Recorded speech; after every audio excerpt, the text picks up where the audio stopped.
more. So we will be producing here. This would be our Q max. Producing this much quantity, the cost is on the cost line. This would be our average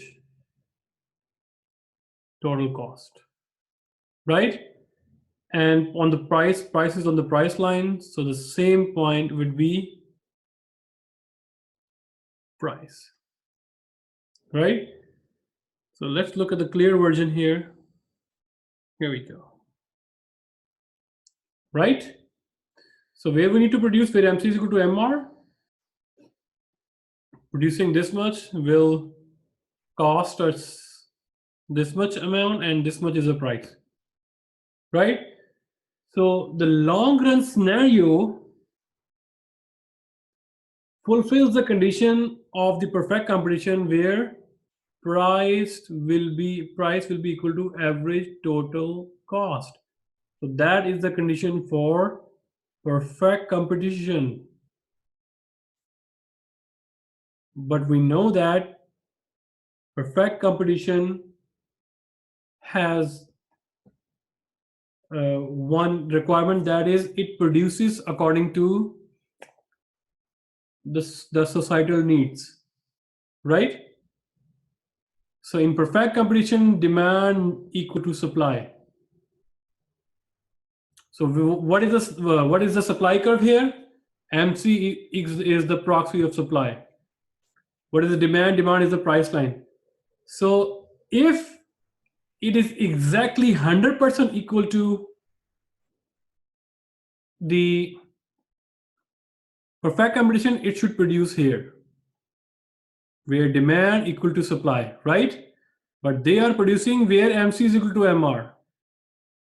They should have produced here.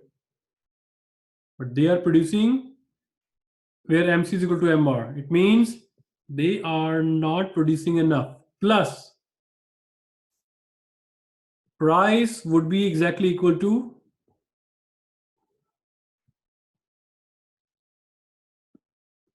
where there is equilibrium. But here, price is above, right?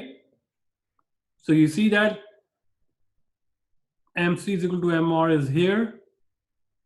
And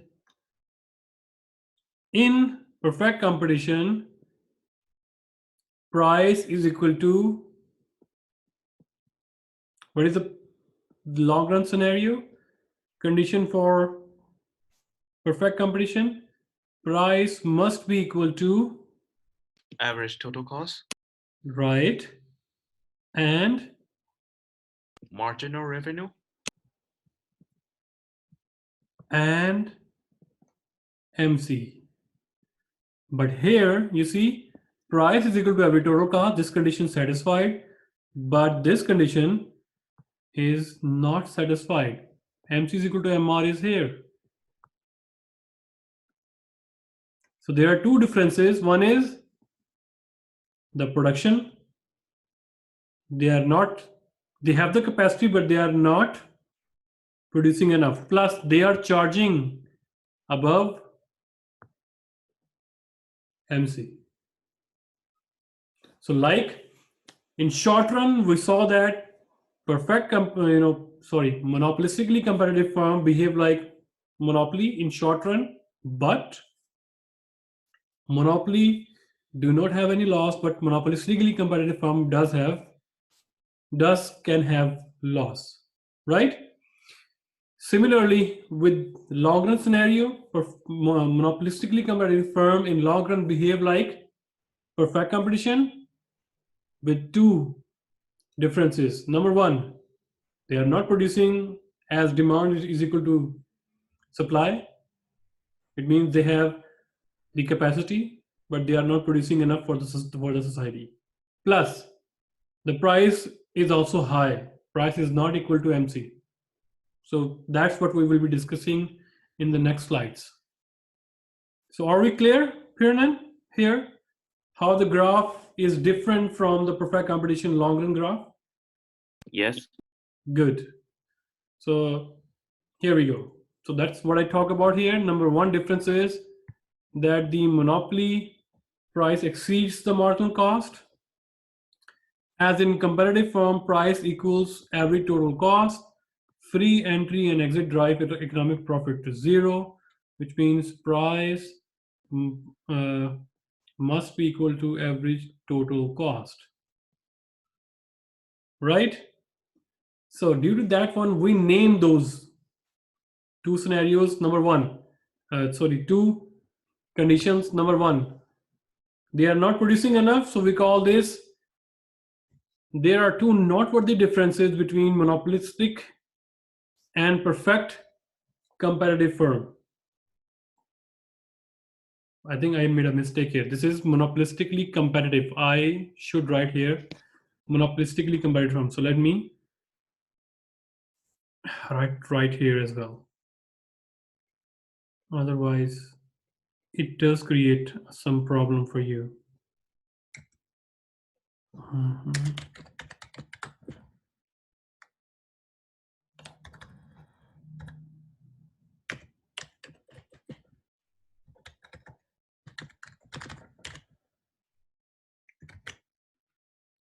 Here we go.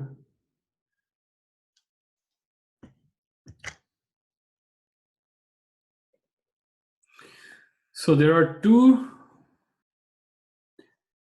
noteworthy differences. Number one, between these two, monopolistically competitive firm and perfectly competitive firm. Number one, excess capacity, right?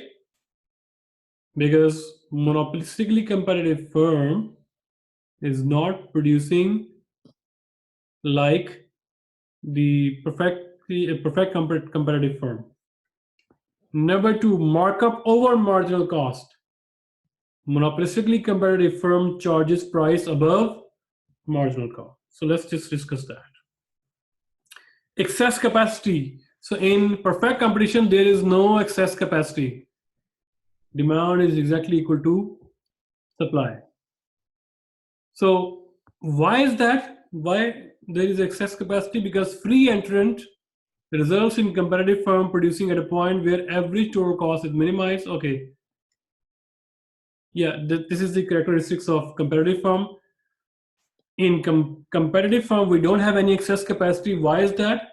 Because every company entering the market have a similar product, identical product, right? And they are selling the goods. So that's why if there is a loss, they exit the market. So everybody ended up enjoying zero economic profit. Plus, everybody is producing at efficient scale. So there is excess capacity in monopolistically competitive firm in long run because output is less than the efficient scale. So now look back to graph again.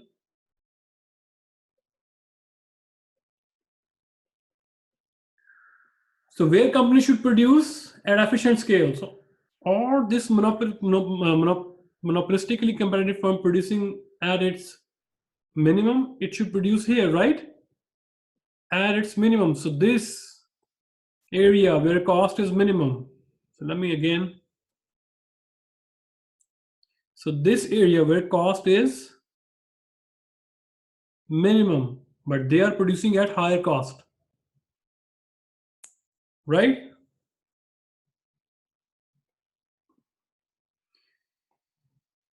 So let's compare the analysis with the perfect competition. So we know that perfect comparative analysis, this is, by the way, just revision. Here we go, right?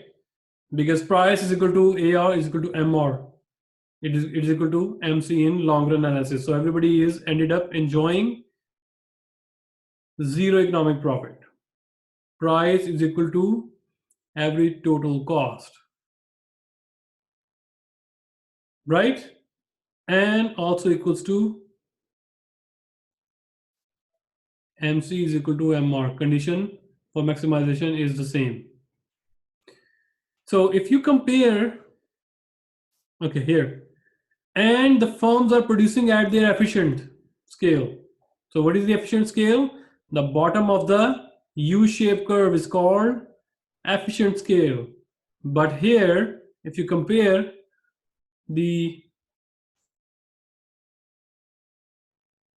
with the monopolistically competitive firm, they are producing here. A competitive firm should produce at efficient scale. So it means they should produce here. So tell me, monopolistically competitive firm is desirable by the society or not? It is producing socially optimum level of output or not?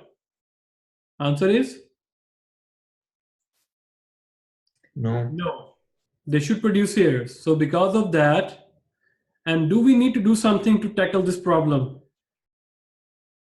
Do nothing. If you expect that the government will do something, it will further burden the taxpayers, right? So we should live with this inefficiency, and we should know that there is a difference between monopolistically competitive firm and perfectly competitive firm in the long run. Despite both structures in long run earn zero economic profit, but the output is different in monopolistically competitive firm with the perfectly competitive firm. And we call this excess capacity. There is no excess capacity because demand is equal to supply here. Demand is price line, supply is MC, so they are producing right on equilibrium. But here, demand is this price line, supply is MC, so they should produce here, but they are producing MC is equal to MR here. So one difference is called excess capacity. The other is called markup over marginal cost. So for a competitive firm, price equals to marginal cost. So long run scenario is price is equal to AR is equal to MR is equal to MC. So you can see that price is equal to MC in long run for perfect competition. But for monopolistically competitive firm, price exceeds MC. Because price exceeds MC, an extra unit sold at the posted price means more profit for monopolistically competitive firm. So you see, the long run scenario of the perfect competition is the same, but if you compare with the monopolistically competitive firm, so MC is here, price is here. So this difference is called markup over MC, right?